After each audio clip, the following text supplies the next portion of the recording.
সাগরের পানি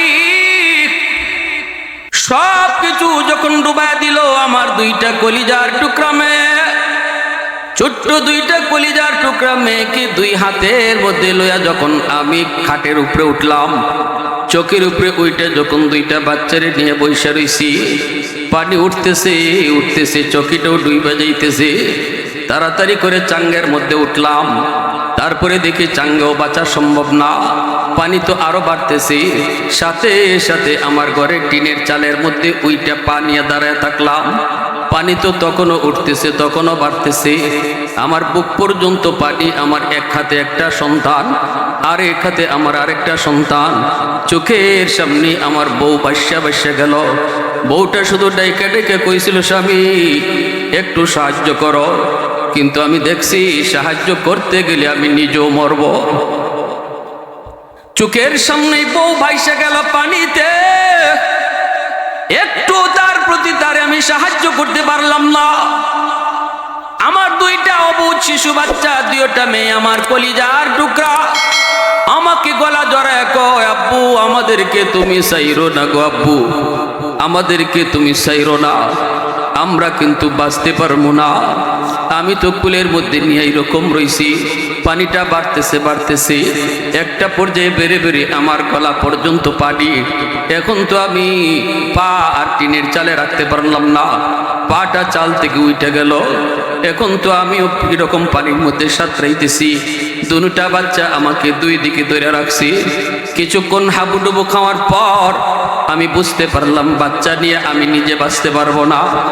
তখন আমার মোর বড় মেয়েটাকে যখন এরকম গলায় ধরা আমি হাতটা সারাইতে চেষ্টা করতেছি, আমার মেয়েটা কান্দা কান্দা কয়, আব্বা তুমি আমারে সাইরা দিতেছ, আব্বু তুমি আমাকে বুঝি সাইরা দিতেছ। তখন আমি বলতেছি, বাবা কি করব, আমিও তোমার মুখ। বাচ্চাটা আমারে বলতেছিল, আব্বা আমাকে সাইরো না, এই পানিতে আমি বাঁচবো না, মরে যাব। শেষ পর্যন্ত কঠিনভাবে টান দিয়া গলাটা হাতটা সারাইয়া দিছি। সারাইয়া আমার মেয়েটাকে আমি চোখের সামনে পানিতে ভাসাইয়া দিছি। হুজুর আমি দেখতেছি আমার মেয়েটা পানিতে হাবুডুবু খায়া মরতেছে, কিন্তু বাঁচানোর কোনো পথ ছিল না, উপায় ছিল না। আমার ছোট মেয়েটা আমাকে বুকে জড়ায় কয়, আব্বু আমারে ছাইরো না, আব্বু তো একটু সাঁতার জানে, আমি কিছুই জানি না। এই ছোট মেয়েটাকে নিয়ে আমি এবার একটু সাঁতার কাটতেছি, একটু হাবুডুবু খাইতেছি, কিন্তু একটু পরে দেখলাম এই ছোট্ট মেয়েটার ওজনটাও আমার কাছে অনেক বেশি ভারী লাগতেছে, আমি এখনো ডুবে মরে যাব। ছোট মেয়েটা আমার গলা ছাড়েই না, কামড় দিয়া তার হাতটা ছাড়াই দিছি। নিজের জানের মায়া, আল্লাহ যে বলেছে হাসরের ময়দান এত ভয়ঙ্কর, এত ভয়ঙ্কর, কেউ কারো প্রতি মায়া দেখাবে না, কারণ ওই কঠিন বিপদের সময় কারো প্রতি মায়া থাকে না। সবাই শুধু নিজে বাঁচার জন্য ইয়া নফসি ইয়া নফসি ইয়া নফসি বলবে। হুজুর আমার এখনো মনে আছে, আমার ওই ছোট্ট মেয়েটার হাতটা কামড় দিয়ে আমি সারাই দিছি। চোখের সামনে আমার ছোট্ট মেয়েটা, সেও পানিতে ডুইবে ডুইবে মরলো, কিন্তু কোনো উপায় ছিল না। আমার বুঝ হয়ে গেছে, দুনিয়ার জমিনে এত কলিজার টুকরা সন্তানকে যদি আমি নিজের বাঁচার জন্য পানিতে ডুবতে দেখলাম, হাসরের মাঠে আল্লাহ যে বলছে এটা যে হবে আমার, আর কেউ বিশ্বাস না করলেও আমার বুঝ হয়ে গেছে। এজন্য এত আদরের কলিজার টুকরা সন্তান, এত আদরের বউ, যদি তাদেরকে আমার আল্লাহর মর্জি মতো না চালাও, এই কলিজার টুকরা সন্তান হাসরের মাঠে তোমার জন্য বিপদের কারণ হবে। হাসরের মাঠে তোমার স্ত্রী তোমার জন্য বিপদের কারণ হয়ে যাবে। যুবক বলি, এজন্য সন্তানটারে আল্লাহর পরিচয় শিখাও। ওই যে বাবা লোকমান হাকিম সন্তানকে বলতেছে, ইয়া বুনাইয়া, ও আমার কলিজার টুকরা সন্তান, এই জায়গার মধ্যে আল্লাহ পাক সন্তানকে যখন আল্লাহর পরিচয় তুমি আমি শিখাইব, কেমনে শিখাইব, কোন ভাষায় শিখাইব, ভাষাটাও আল্লাহ শিক্ষা দিয়েছেন। সন্তানকে যখন নামাজের কথা তুমি বলবা, সন্তানকে যখন কালেমা শিখাইবা, সন্তানকে যখন আল্লাহর পরিচয় শিখাইবা, আদর করে করে তুমি তারে ডাকবা, বাজান আয় একটু আয় বাবার কাছে বল, বাজান আয় একটু আব্বুর কাছে আয়, আয় বাজান আব্বুর সাথে নামাজে আয়, এ বেটা নামাজে চল, এ বেটা হারামি, এ বেটা গোলাম, এভাবে গালি দিয়া তারে নামাজের কথা বলতে আল্লাহ নিষেধ করেছে। আল্লাহ পাক ভাষাটা শিখাইতেছে। লোকমান হাকিম তার সন্তানকে এ বেটা আয় দিকে আয়, এভাবে ডাক দেয় নাই, ডাক দিয়েছে ইয়া বুনাইয়া, ও আমার কলিজার টুকরা সন্তান আয় আল্লাহর পরিচয় শিখে যা। যেরকম সুবহানাল্লাহ। লা তুশরিক বিল্লাহ ইন্নাশ শিরকা লাযুলমুন আযীম। আল্লাহর সাথে কাউকে শরীক করো না। আল্লাহর পরিচয় এখানে বাবা তার সন্তানকে শিখাইতেছে। এজন্য মনে রাখবা বাবা, সন্তানের জন্য বাপ মা হলো সর্বপ্রথম শিক্ষক, ঘর হলো তার সর্বপ্রথম বিদ্যালয়। বাপ মা তার শিশুকালে যা শিখাইবে সন্তান তাই শিখবে, বাপ মা সন্তানকে যা দেখাইবে তাই কিন্তু শিখবে।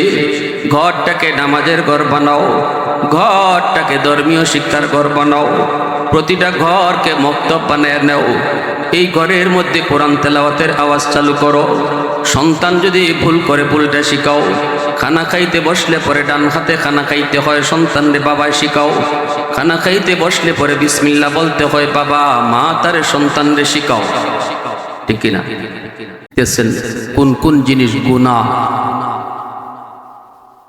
কোন জিনিস করলে আল্লাহ নারাজ হয়, আল্লাহ কষ্ট পায়, আল্লাহ বেজার হয়, আর কোন কাজ করলে আল্লাহ খুশি হয়। এই কথাগুলা একজন বাবা হিসেবে তিনি তার সন্তানকে সুন্দর ভাষায় বুঝাইতেছেন। এত সুন্দর করে তিনি সন্তানরে বুঝাইতেছেন আদর কইরা কইরা। আল্লাহর কাছে এত ভালো লাগছে, আল্লাহ ওই বাবার কথাগুলিকে আল্লাহ তার নিজের কথা বানাইয়া কোরআনের আয়াত হিসাবে নাজিল করে দিয়েছে।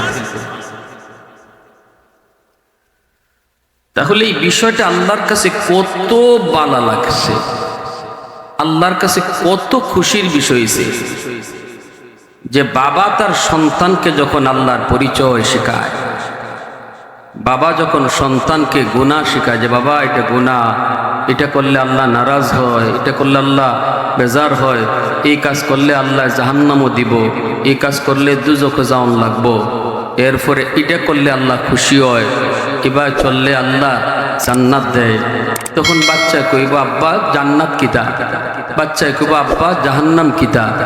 জান্নাত কারে কয় এটা কইব, জান্নাত আরামের জায়গা, জাহান্নাম কষ্টের জায়গা।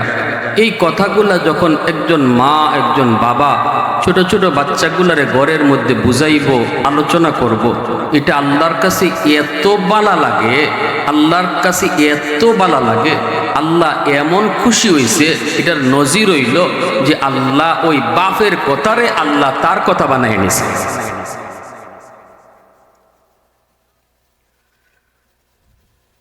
সন্তান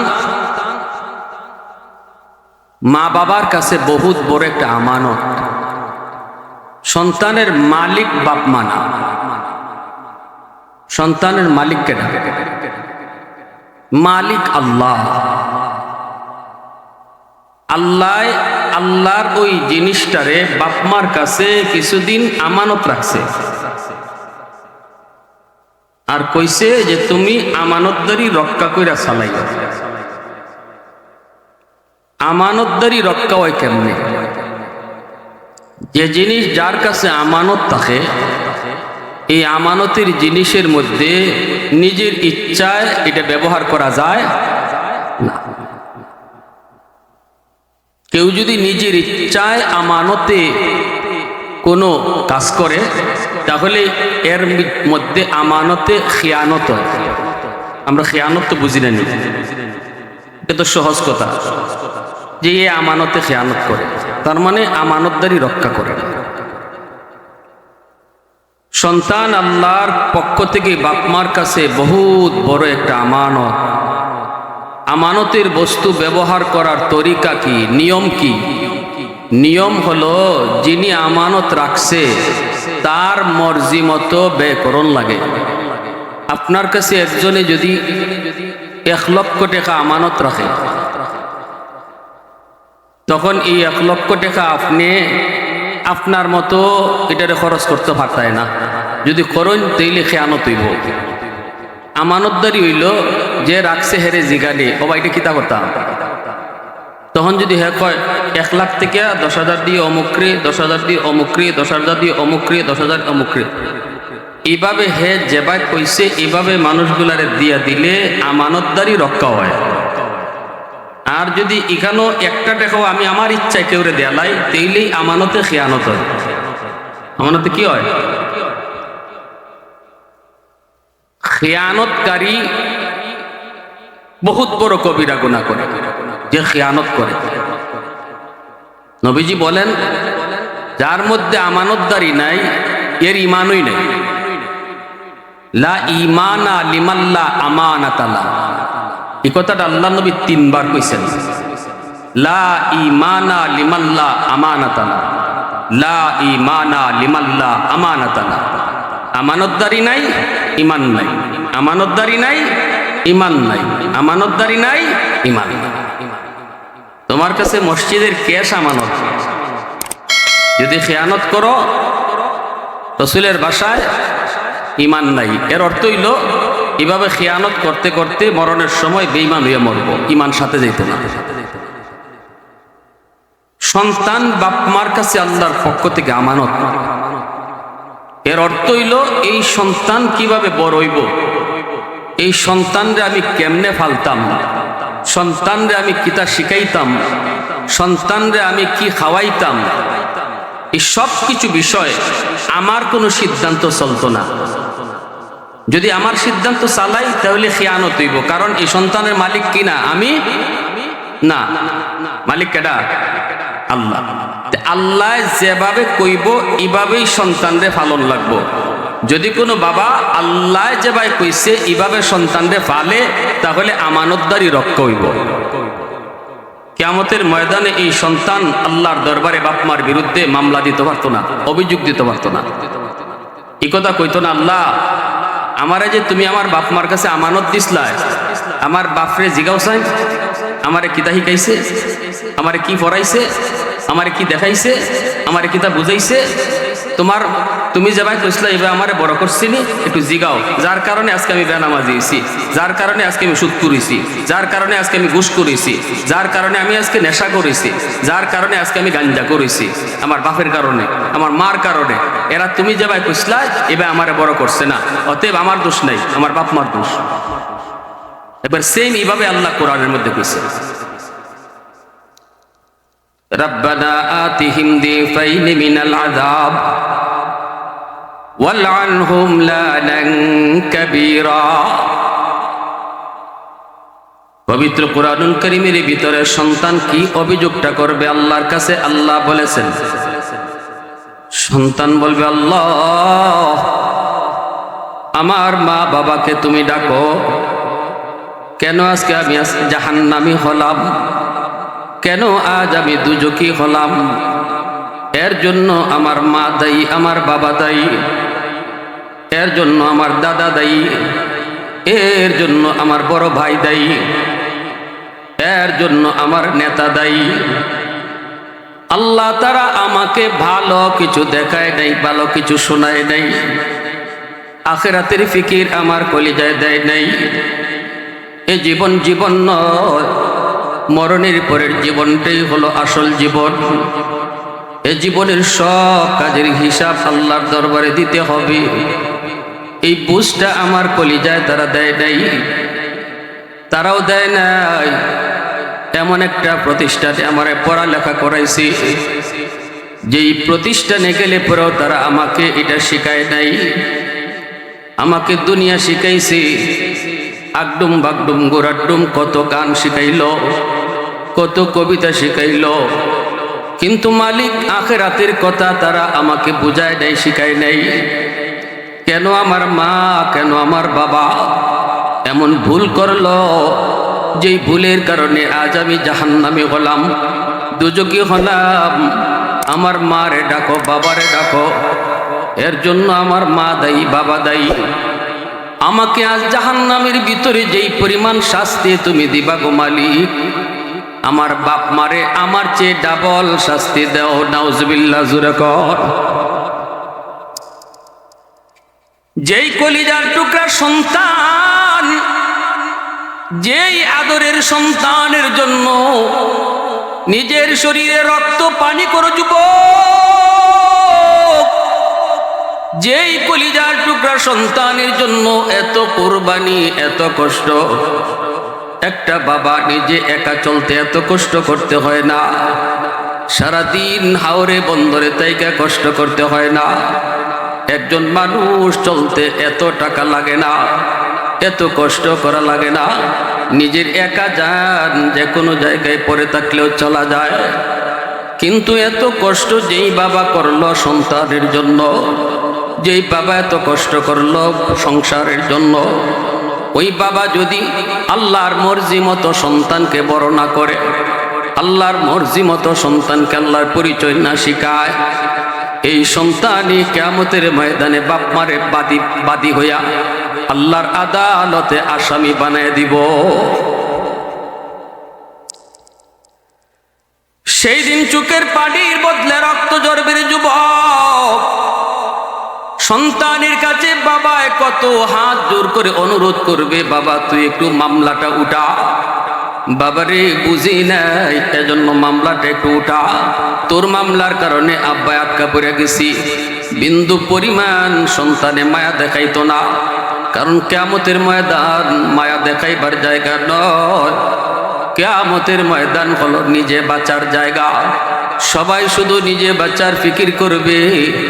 সন্তান চাইবে বাপ মারে দোষী বানায় নিজে বাঁচত, বাপ মায় চাইব সন্তানের গাড়ে দোষ দিয়ে নিজে কেমনে বাঁচত, ভাইয়ে চাইব ভাইয়ের গাড়ে দোষ দিয়ে নিজে কেমনে বাঁচত, বউ চাইব স্বামীর গাড়ে দোষ দিয়ে কেমনে বাঁচত।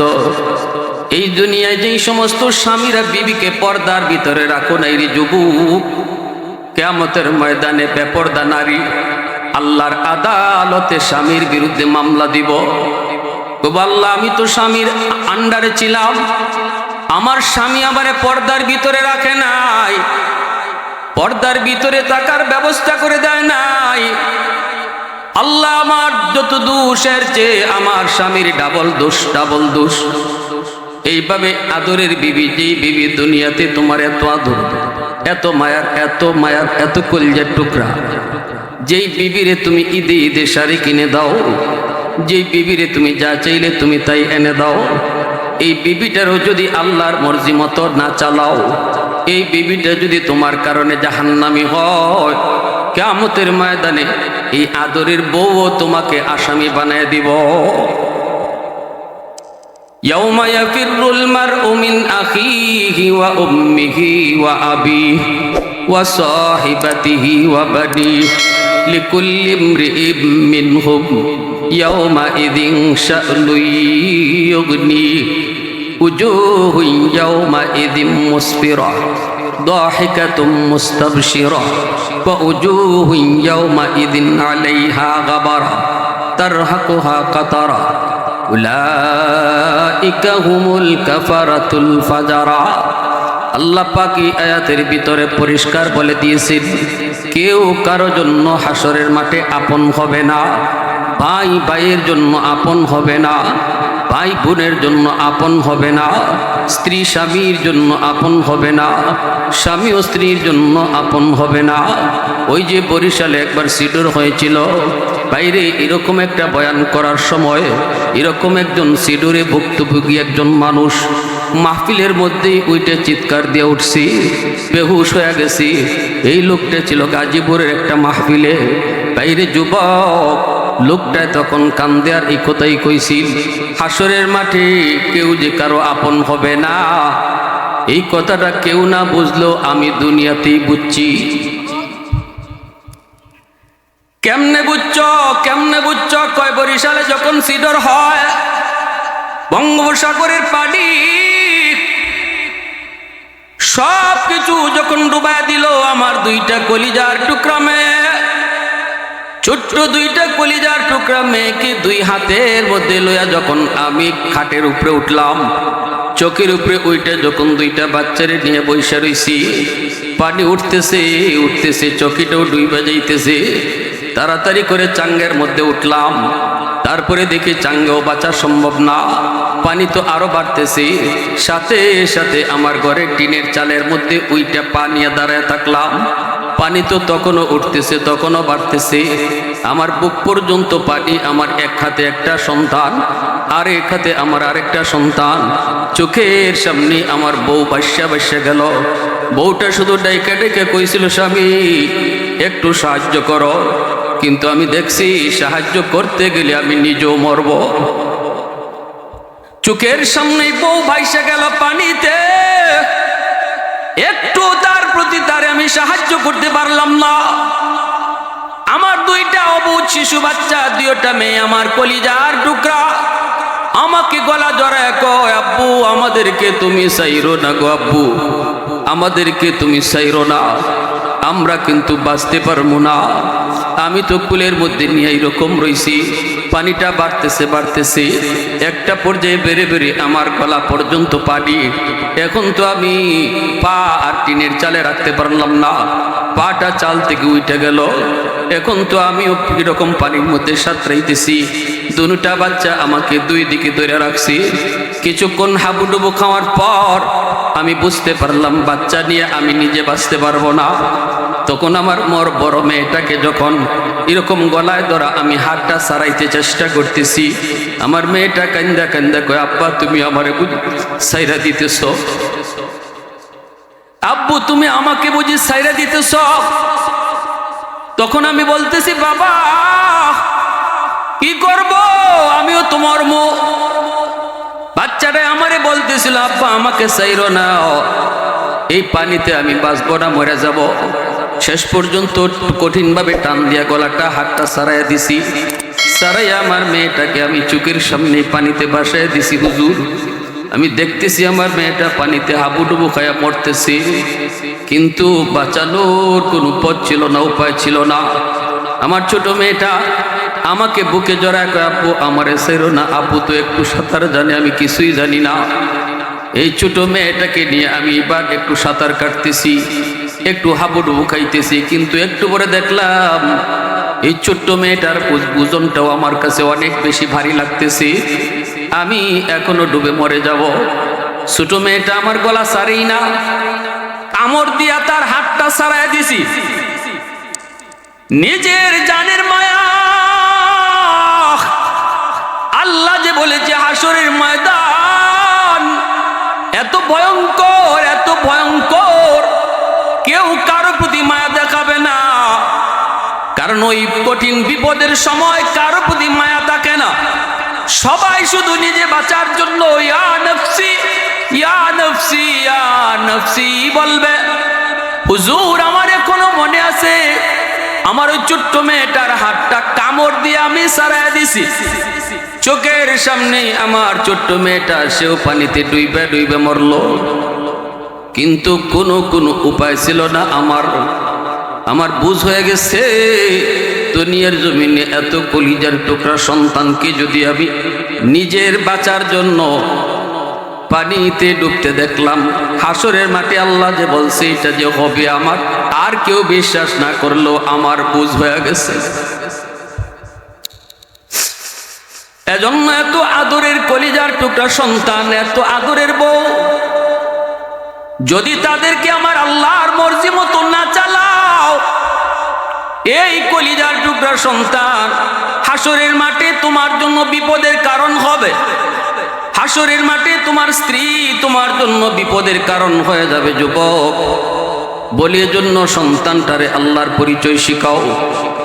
ওই যে বাবা লোকমান হাকিম সন্তানকে বলতেছে, ইয়া বুনাইয়া, ও আমার কলিজার টুকরা সন্তান, এই জায়গার মধ্যে আল্লাহ পাক সন্তানকে যখন আল্লাহর পরিচয় তুমি আমি শিখাইব, কেমনে শিখাইব, কোন ভাষায় শিখাইব, ভাষাটাও আল্লাহ শিক্ষা দিয়েছেন।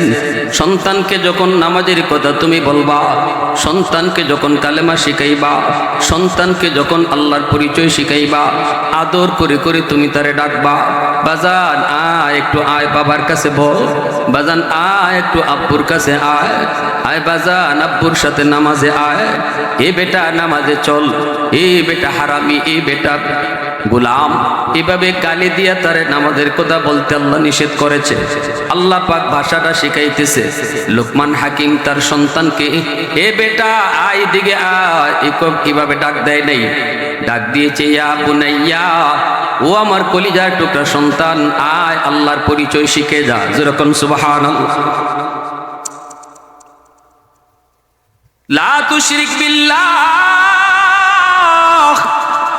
ইন্নাশ শিরকা লাযুলমুন আযীম। আল্লাহর সাথে কাউকে শরীক করো না। আল্লাহর পরিচয় এখানে বাবা তার সন্তানকে শিখাইতেছে। এজন্য মনে রাখবা বাবা, সন্তানের জন্য বাপ মা হলো সর্বপ্রথম শিক্ষক, ঘর হলো তার সর্বপ্রথম বিদ্যালয়। বাপ মা তার শিশুকালে যা শিখাইবে সন্তান তাই শিখবে, বাপ মা সন্তানকে যা দেখাইবে তাই কিন্তু শিখবে। ঘরটাকে নামাজের ঘর বানাও, ঘরটাকে ধর্মীয় শিক্ষার ঘর বানাও, প্রতিটা ঘরকে মক্তব বানিয়ে নাও। এই ঘরের মধ্যে কোরআন তেলাওয়াতের আওয়াজ চালু করো। সন্তান যদি ভুল করে ভুলটা শিখাও। খানা খাইতে বসলে পরে ডান হাতে খানা খাইতে হয়, সন্তানরে বাবায় শিখাও। খানা খাইতে বসলে পরে বিসমিল্লাহ বলতে হয় বাবা মা তারে সন্তানরে শিখাও। ঠিক কিনা? হ্যাঁ, হাত ধুইতে হয়, দুই হাত ধুইয়া খানা খাইতে হয়, শুধু এক হাত না দুই হাত দেওয়া সুন্নত। সন্তানরে শিখাও। মাথায় টুপি পরে খানা খাইতে হয়, সন্তানরে শিখাও। সন্তানের সামনে তুমি এভাবে খাও, সন্তান শিখে নিবে। অনেক কিছুই সন্তানকে বলতে হয় না, বাপ মা যা করে সন্তান দেইখা দেইখা তা শিখে। ঠিক কিনা? মা যদি সন্তানের সামনে নামাজ পড়ে সন্তান অটো নামাজি হয়। ছোট্ট বাচ্চাটা মার সাথে নামাজে দাঁড়ায় যায়, বলতে হয় না। দেখবা ছোট বাচ্চাটাও ছোট্ট এরকম যায় নামাজের মুসল্লা খুঁজে। মা যদি ওড়না পরে সবসময় মাথায় কাপড় পরে, ছোট্ট মেয়েটা তখন ওড়না পরা শিখে যায়। ঠিক কিনা? বলতে হয় না, শিখে যায়। এজন্য শিশু বাচ্চাদেরকে সালাম করা শিখাও। মুরব্বী একজন আসছে, তুমি সালাম করা শিখাও। বাবা ইনি তোমার বড়, ইনি তোমার চাচা, ইনি তোমার দাদা, সালাম দাও। বলো আসসালামু আলাইকুম ওয়া রাহমাতুল্লাহ। সন্তানকে শিখাও। সন্তানে কইব আব্বা সালাম দিলে কি হয়? বলে আল্লাহ খুশি হয়। সন্তান আবার জিগাইব বাবা আল্লাহ খুশি হলে কি হয়? বলো আল্লাহ তোমারে জান্নাত দেয়। সন্তান আবার কইব আব্বা জান্নাত কারে কয়? তখন বলো মরার পরে শান্তির জায়গার নাম হলো জান্নাত, যেখানে গেলে পরে তুমি যা চাইবা আল্লাহ তোমারে তা দিব। ছোট ছোট শিশু বাচ্চাগুলা বেশি বেশি প্রশ্ন করে, ঠিক না? একটা কইলে আরেকটা কয়, একটা কইলে আরেকটা কয়। এভাবে যখন কইবা তার দিলের ভিতরে ছোট্ট বেলায় ঢুকবো জান্নাতের কথা, ছোট্ট বেলায় ঢুকবো এটা গুনাহ, ছোট কালেই ঢুকবো এটাতে আল্লাহ খুশি হয়। আল্লাহর কথা, আল্লাহর খুশির কথা, আল্লাহর কথা, আল্লাহর নারাজের কথা, এই বিষয়গুলা শিশুকালেই তার দিল আর দেমাগের ভিতরে আস্তে আস্তে ঢুকতে থাকবো আর বসতে থাকবো। এই বাচ্চা বড় হইল, শিশুকালে বাবা যেটা শিখাইয়ে দিছে, মা যেটা শিখাইয়ে দিছে, এটা কোনোদিন ভুলতো। শিশুকালটা হলো মানুষের জীবনের ফাউন্ডেশন। শিশুকালটা হলো ফাউন্ডেশন। এই শিশুকালটা যেইভাবে গঠন করা হবে তার বাকি জীবনটা এইভাবে উঠবে। চারা গাছ যেই রকম, শিশু চারা গাছটা চারা থাকতে যেমন হয়, পানি যদি ঠিক মতো দেও চারা গাছটা মোটা হইব, ঠিক না? বাকি এরপরে গাছ যত বড় হইব, চারা থাকতে যেই রকম উঠছিল এটার উপরে গাছ বড় নির্ণয় হইব। গাছ মোটা হইব না, বড় হইব না, চিকন হইব, এটা শিশুকালে চারা থাকতেই বোঝা যায়, ঠিক কিনা? জোরে বলেন। এজন্য আমার সন্তান শিশুকালে তারে যা শিখাইবো এই শিক্ষাটা লইয়েই সে আস্তে আস্তে বড় হইব। ঘরটা হলো আমার বিদ্যালয়, ঘর হলো আমার এরকম ভাবে স্কুল, আর মা হলো তার শিক্ষিকা, বাবা হলো তার শিক্ষক। বেশির থেকে বেশি বাবার চেয়ে মার দায়িত্ব বেশি। আমার এলাকার মা বোনেরা যারা আছে একটু খেয়াল করে শোনো, কিয়ামতের ময়দানে সন্তান বাবার বিরুদ্ধে যতটা মামলা দিব, মায়ের বিরুদ্ধে ডাবল মামলা দিব, কারণ মার দায়িত্ব বেশি। মাকে সন্তান বেশি টাইম পায়, মার আমলটা সন্তানে বেশি দেখে, ঠিক না? এই ভাই তারা রিসিভ করলে বসো।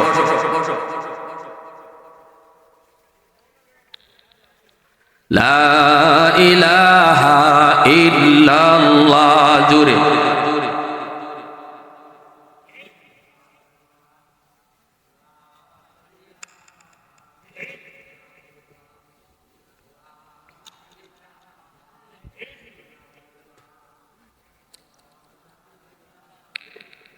লা ইলাহা ইল্লাল্লাহু মুহাম্মাদুর রাসূলুল্লাহ। জোরে সুরে বলি সাল্লাল্লাহু আলাইহি ওয়াসাল্লাম। এজন্য আমার ভাইরা বন্ধুরা বলতেছিলাম একটু মনোযোগ। মার ব্যাপারে আল্লাহর নবী বলেন, আল মারআতু রাইয়াতুন আলা বাইতি যাওজিহা ওয়া ওয়ালাদিহি। আইন এই হযরত নিয়ে আসেন। আরে না, একটু বসে তাহলে সমস্যা নেই। আচ্ছা চা খাইতে 5 মিনিট চা খায় না। হাদিসটা লক্ষ্য করে শুনেন, এদিকে একটু মনোযোগ দেন। আমি খুব কম সময় নিয়ে আসি, আসলে বয়ান লম্বা চূড়ার প্রয়োজন নাই। যদি 10 মিনিটও আমি কথাটা একটু বুঝে ফেলি, এটাই তো বয়ান, ঠিক না ভাই? আমলের জন্য এটাই যথেষ্ট। যে কথাটা বলতেছিলাম, আমরা যারা এখানে হয় বাবা নতবা বাবা হব, হইছি অথবা হব, আমাদের বাবা হিসেবে মা বোনেরা যারা শুনতেছে, কেউ মা হইছে কেউ মা হবে, আমাদের দায়িত্বটা একটু বোঝা দরকার আছে নি না? কারণ গন্ডগোল কোন জায়গায় এটা বুঝতে হইব। সমস্যা যেখানে, এখানে চিকিৎসা। আগুন লাগছে শেরপুর, পানি দেই ফরিদপুর। হ্যাঁ, আগুন লাগছে শেরপুর, পানি লয়ে যায় বঙ্গোপসাগরের পানি সব যদি ফরিদপুর ভালাই দিতে নি আগুন লাগবে। এজন্য গন্ডগোল কোথায় এটা বুঝে। কেন আজকে আমার সন্তান আমার কথা শুনে না, বেলাইনে বেপথে যাইতেছে, আমি মায় কানতেছি বাবায় কানতেছি, গন্ডগোল কোথায়? গোড়ায় গন্ডগোল লাগাই রাখছি আমরা। আল মারআতু রাইয়াতুন আলা বাইতি যাওজিহা ওয়া ওয়ালাদিহি। নবীজি বলেন, একজন মাকে হাসরের ময়দানে আল্লাহ পাক জিজ্ঞেস করব তার স্বামীর সংসারের ব্যাপারে, স্বামীর মালামালের হেফাজত তুমি করছো নি? এরপরে আল্লাহ কইব, স্বামীর সন্তানগুলার দেখশন, লেখাপড়া, বড় হওয়া, খাওয়া দাওয়া, শিক্ষা দীক্ষা, এগুলার ব্যাপারে তুমি মা কতদূর দায়িত্ব আদায় করেছো? এটা আল্লাহ মারে জিজ্ঞেস করবে। কারণ বাবা আওয়ারও থাকে সারাদিন, বাবা দোকানও থাকে সারাদিন, বাবা গাড়ির থাকে সারাদিন, সারাদিন বাচ্চায় দেখছে মারে, সারাদিন বাচ্চায় পাইছে মারে, ঠিক না?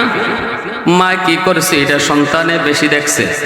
মা যদি বেপরদায় চলে, মা যদি দেখে পরপুরুষের সাথে কথা কয়, মা যদি দেখে আরেক করে গিয়া গফ করে, সন্তানেও এটা দেখছে, সারাদিন এটাই দেখছে, ঠিক না? মা যদি দেখে মোবাইল দেখতেছে, গান দেখতেছে, সন্তানও মার সাথে মোবাইল দেখতেছে, গান দেখতেছে। বাপ তো বন্ধু, বাপ কোন কন্যা গেলে বাপরা তো কম পাইতেছে, মারে বেশি পাইতেছে। পেটো যে আছে এটাও তো মার পেটো ওই নাকি, তা বাপেও রাখছে কিছুদিন, পেটো রাখছে কেটা মা, এখানেও মার সাথে ওই মায় পেটো লইয়া যা করব সন্তান পেটো থেকে ওইটা বুঝে। এটার আসরকে সন্তানের উপরে পড়ে, এটার আসর কের উপরে পড়ে? সন্তানের উপরে পড়ে। এজন্যই কয়, মা যদি পেটে সন্তান লইয়া বেশি বেশি কোরআন তেলাওয়াত করে, এই সন্তান অল্প দিনে হাফেজে কোরআন হয়ে যায়। ওই যে কোরআন তেলাওয়াতের আসর গিয়ে সন্তানের উপরে পড়ে। মা যদি বেপরদায় চলে, সন্তান বড় হওয়ার পরে জন্মের পর প্রতিবন্ধী হয়, প্রতিবন্ধী ব্রেন ডিলা হয়। মা যদি পেটটা পর্দার ভিতরে রাখে, পরপুরুষ থেকে আলোক করে থাকে, এই সন্তান বড় হওয়ার পরে ব্রেন ভালো হয়, জেহনি হয়। বুঝে আসছে? দেখছেন মার আসর কেমনে গে পড়ল? দুধের বাচ্চা দুধ খায়, তখনও মা কি করে, এটাও দুধের বাচ্চার উপরে গিয়ে আসর পড়ে। এজন্যই কিয়ামতের ময়দানে আল্লাহ পাক মাকে জিগাইব দুইবার। বাবারে যদি জিগায় একবার, মারে জিগাইব কয়বার? দুইবার। এজন্য আমার মা বোনেরা খেয়াল করে শোনো, সন্তান জন্ম দেওয়া সহজ, কিন্তু একজন আদর্শ মা হওয়া কঠিন। মার মতো একজন মা হওয়া কঠিন, বাবা হওয়া সহজ, বাবার মতো বাবা হওয়া। আমার এখনো মনে পড়ে, আমি যখন ছোট্ট, মনে ক্লাস 3-তে পড়ি, আমি তো প্রথম স্কুলে পড়ছি ক্লাস 5 পর্যন্ত।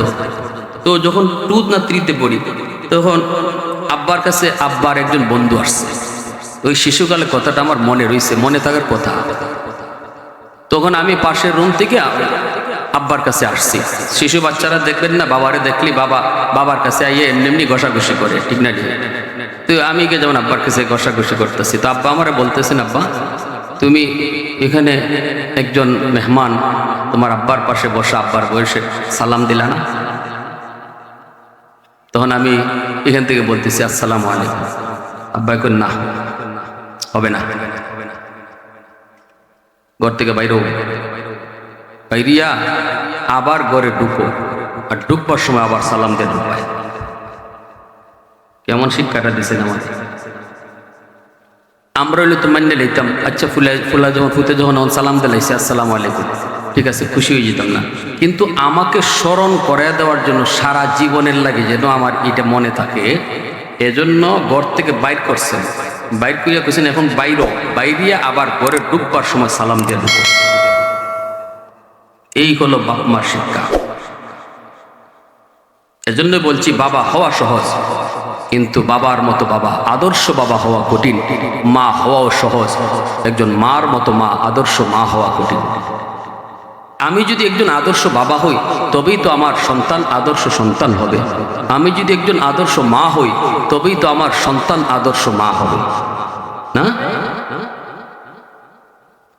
এজন্য আমার ভাইরা বন্ধুরা বলতেছিলাম, এই মেহমানের নিয়ে আসো। একজন মা, একজন বাবা, ওই লোকমান হাকিমের উপরে আল্লাহ এত খুশি হয়েছে। এজন্য বলি আমার সন্তানকে আমি দিন শিখাবো, সন্তানকে কি শিখাবো, সন্তানকে কই পড়ালেখা করাবো, এটা সন্তানের ব্যাপারে সিদ্ধান্ত নিবে বাপ মা। বাপ মা যদি সিদ্ধান্ত সঠিক হয়, সন্তানের ভবিষ্যৎ আলোকিত। বাপ মার সিদ্ধান্ত যদি রং হয়, সন্তানের ভবিষ্যৎ অন্ধকার। বলি না আপনি সবাইরে আলেম বানান, বলি না আপনার সন্তানকে মুফতি সাহেব বানান, আপনার সন্তানকে ডাক্তার বানাবেন, ইঞ্জিনিয়ার বানাবেন, জজ বানাবেন, ব্যারিস্টার বানাবেন, অসুবিধা নাই। কিন্তু বলবো তার শিশুকালের শিক্ষাটা তারে ধর্মীয় শিক্ষায় বড় করেন। কারণ ডাক্তার হওয়া বড় পরিচয় নয়, সবচেয়ে বড় পরিচয় হলো আমার সন্তান মুসলমানের সন্তান। এজন্য তারে মুসলমানে শিখাইতে হবে। ঘরেই মুসলমানি পরিবেশে বড় করো, বিসমিল্লাহ শিখাও, আলহামদুলিল্লাহ শিখাও, খাওয়ানোর দোয়া শিখাও, ঘুমাইবার দোয়া শিখাও, মাথায় টুপি পরা শিখাও। এগুলা ধর্মীয় পরিবেশে বাচ্চাটারে বড় করো। ধর্মীয় চেতনা তার ভিতরে লালন হোক। এরপরে যখন পড়ালেখা করাইবাই, তখন একটা মাদ্রাসাত ভর্তি করো। শুরুতে নুরানি মাদ্রাসায় 5 বছর মাদ্রাসায় পড়াও। শিক্ষা জীবনটা আল্লাহর কোরআন দিয়ে শুরু হোক, শিক্ষা জীবনটা ধর্মীয় শিক্ষা দিয়ে শুরু হোক। এরপরে তার হাই স্কুলে দিয়ে দিও, কলেজে দিয়ে দিও।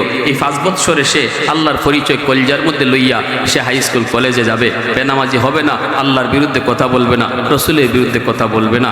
আমার সন্তানটা যদি আলেম হয়, হাফেজ হয়, তাহলে আমি বাবা, আমি মাকে হাসরের মাঠে আল্লাহ সমস্ত হাসরবাসীর সামনে আল্লাহ একটা পাগড়ি ফরাইয়া বাপ মারে সম্মানী বানাই দিবে। দাদারে আল্লাহ পাগড়ি ফরাইব, নানারে আল্লাহ পাগড়ি ফরাইব, বাপ মারে আল্লাহ পাগড়ি ফরাইব। যদি আমার আওলাদকে আমি আলেম বানাই, হাফেজ বানাই, আমরা যতই ওয়াজ করি, ওয়াজিগানও শুনেন জায়গা, কিন্তু যদি ঘরে একটা সন্তানরে আলেম বানানি হয়, হাফিজ বানানি হয়, তাহলে এই বাচ্চাটার উসিলায় পুরা ঘরটা দিনের উপরে চলে আসে, ঠিক না? বইনে চিন্তা করে আমি বেপরদায় কেমনে চলি, আমার ভাইটা হাফেজে কোরআন। মা চিন্তা করে আমি এখন মাথায় কাপড় না দিয়ে চলি কেমনে, আমার ফুটটা হাফেজ সাহেব হয়ে গেছি, ঠিক না নি? বাপে চিন্তা করে নামাজ না পড়ে থাকি কেমনে, মানুষের কবে তুমি হাফেজ সাহেবের আব্বা। অতএব সন্তান হাফেজ আলেম বানানি দরকার আসেনি না নাই? সব পাড়ায় পাড়ায় মাদ্রাসা আছে, আমরা মহল্লায় ওই তো নি। কারা কারা আছে একটু দিল থেকে হাত উঠে আল্লাহরা দেখান, ওই তো নি।